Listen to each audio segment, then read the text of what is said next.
Hi everyone! Thanks for joining me today.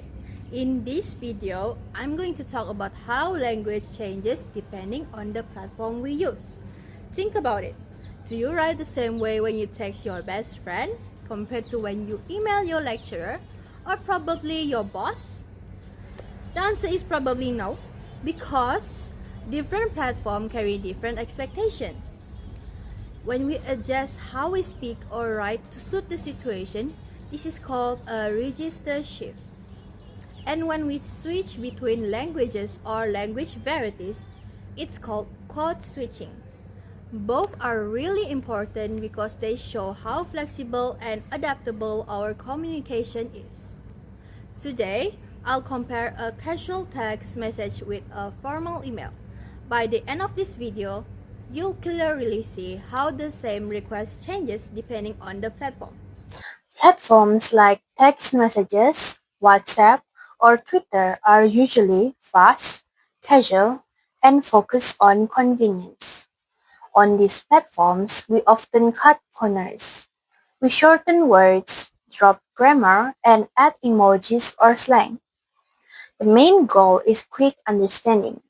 But with emails, especially in professional or academic settings, the situation changes. Here, people expect a certain level of formality. Emails often serve as written records, so tone, politeness, and clarity are very important. This shift in style isn't random. It depends on who we're talking to, what the purpose is, and what the medium we're using. Let's start with a casual text message. Imagine I need a file from my friend. I might write, "Hey, can you send me the file ASAP? Thanks." Notice a few things. I use short forms like you instead of you and thanks instead of thanks.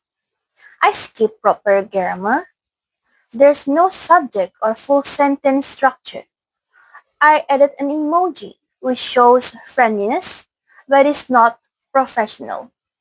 The tone is direct and informal, almost like a spoken language type out. This works perfectly fine with a friend because our relationship is close and speed matters more than formality. Now, let's imagine the same situation, but instead of texting a friend, I'm emailing my lecturer. "Dear Dr. Lee, I hope this email finds you well. I would like to kindly request if you could send me the file at your earliest convenience. Thank you very much in advance. Best regards, Sophia." This looks and sounds very different. Why? It starts with a formal greeting, "Dear Dr. Lee," and ends with a closing, "Best regards." The sentences are complete with proper grammar. The vocabulary is more formal. Instead of "send me the file I said, "I would like to kindly request if you could send me the file at your earliest convenience." There are no emojis, no abbreviations, and no slang.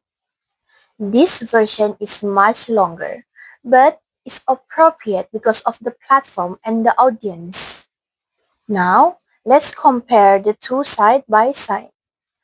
For tone, the text is casual, almost like chatting, while the email is polite and respectful.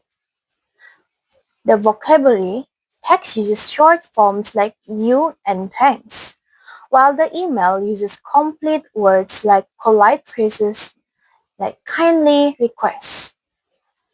For structure, text gives greetings and closings, while email has a clear opening, body, and closing. Symbols, emojis are acceptable in text, but would look unprofessional in a formal email. So even though both messages are asking for the same thing, the file, they look completely different. This is because the platform shapes that language. Another interesting point is code switching. This happens when we mix languages depending on the context.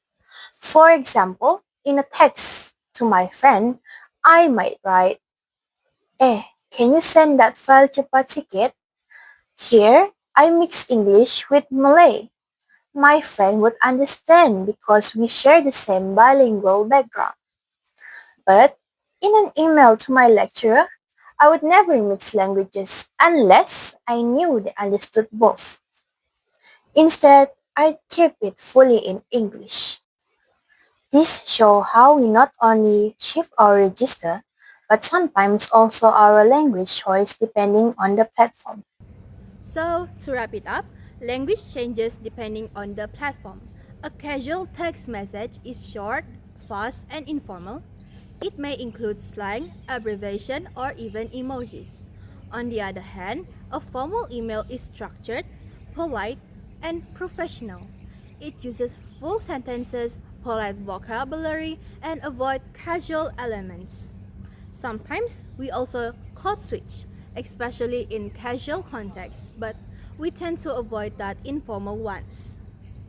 These shifts in register and language use are very important because they show respect for our audience and help us communicate effectively. So, next time you switch from WhatsApp to email, notice how your language changes. You're probably shifting register without even realizing it.